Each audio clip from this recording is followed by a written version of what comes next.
Hey, what's going on, guys? Welcome to Justin Shrimp. So this is the first time for me being on video here. So now you get to look at my face and see what I look like. Yeah, we're doing well. We're recovering from surgery here, shoulder surgery. Still wearing a sling and all that, but yeah, things are going well. And I thought I'd make a video here. It's a really good time right now. So we are just finishing up here cycling the tank. So it's been 2 months exactly.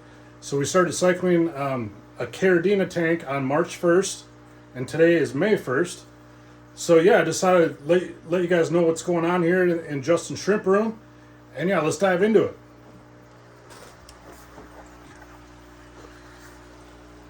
So here's our current water parameters.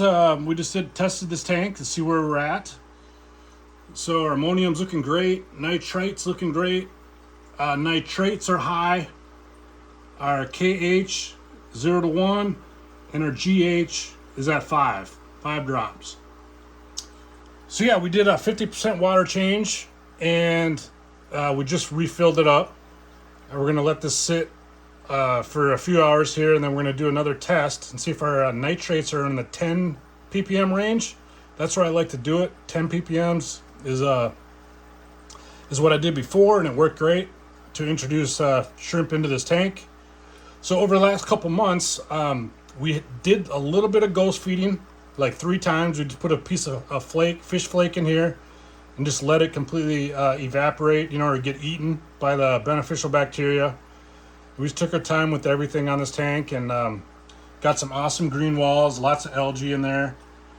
So when we get those nitrates down to 10 ppm, and acclimate some shrimp and introduce those shrimp into here, they're gonna love life. So here's our current numbers here for that tank. pH, the pH has remained really low in this tank the whole entire time. I remember last time when we used the same soil, same setup in this tank, we started out as a low pH, and then it kind of went up to like 5.9, and it's just kind of stayed there ever since. It's got to be about 7 months of just 5.9 to 6.0 pH. Very stable. So I'm not really sure why this one's so low, but yeah, we'll keep an eye on that just to learn a little bit about the soil. This is Shrimp Soil Pro or G soil. It's the same thing.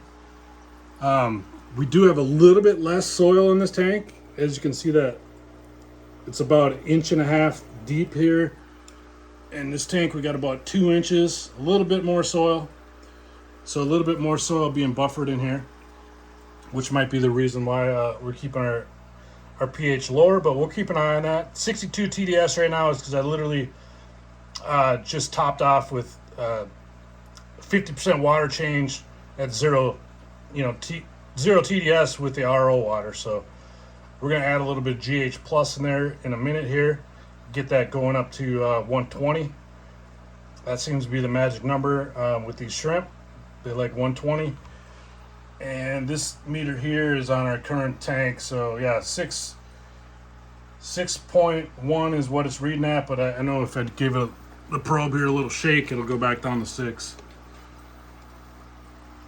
or 5.9. So yeah, it's just a little bit of a biofilm buildup on the probe itself. If it's stagnant, not moving. Beautiful sunset bow there. Loving that biofilm on the probes. So yeah, this tank is still continuing to do awesome. I just saw another new berry female. There she is. Right on top of the filter there. Beautiful, beautiful sunset boa colors. Yeah, so yeah, she's buried. Just noticed her a couple days ago, so let's hopefully get some beautiful offspring. Depends on the male, as well. So we'll see how it goes. But yeah, so yeah, this tank, we're gonna take a lot of the high grade juveniles out of this tank, and we're gonna put them in our new tank here. That's the plan.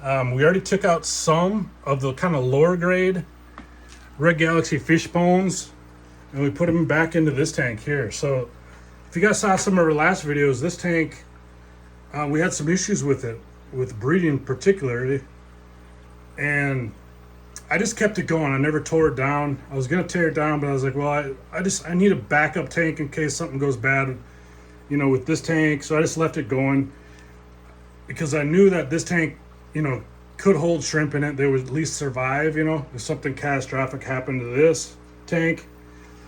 So I just kept it going, and then I took out all the moss that was in there before, and did some situating of the sponge filter here. So before, I'd always kind of run everything like surface like this. See how these surface bubbles are coming across the top? That's kind of how I had the sponge filter up here. So what I did is I raised that up about 1.5 inches, 2 inches above the water. And what that does is that sends air bubbles all the way down to the bottom of the tank. It just creates more oxygen in the bottom of the tank. And I'm not really sure what happened last time, but I think it might have been just low oxygen, you know, in the bottom of the tank, which was making the shrimp lethargic.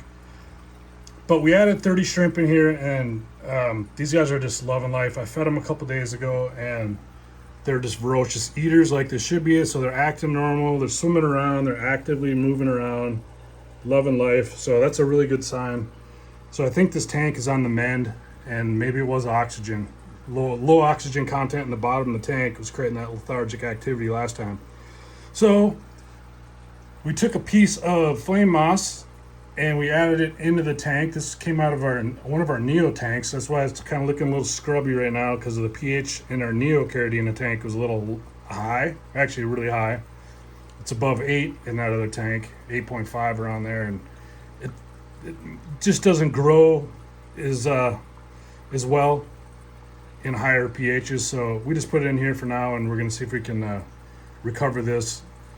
But in the meantime, the shrimp are loving it because there's a lot of kind of dead organic material on the moss itself, and we'll see if we're going to recover this. As you can see in the back there, that's some Java fern, another little chunk of that, and you can see that's doing really well, and new growth is on that coming out. So yeah, everything's going really good in here.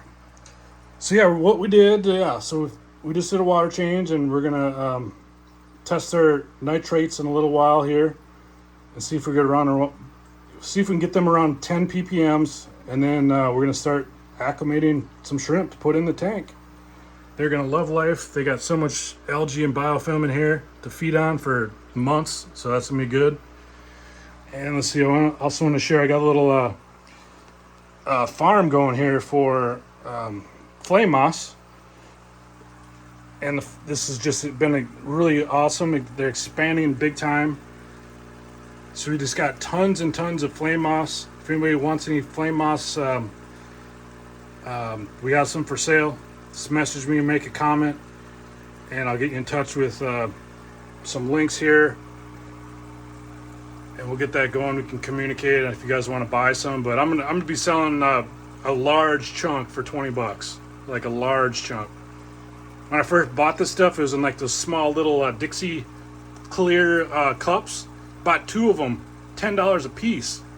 So I'm gonna stuff a big. It'll be like quadruple that what I'm gonna be selling. So I'm gonna be selling like a mason jar full of it for $20. So if you're interested, let me know. But yeah, flame moss is really good for shrimp tanks. They love it. That's my little grow tent here. So yeah, just thought to give you guys an update here. Thanks for checking out the video. And yeah, we'll be making a video shortly here once we start acclimating. We're going to try to get a live view of shrimp going in this tank if we can. I don't know if it's possible with one arm. But yeah, thanks for checking out the video, guys. We'll see you on the next one.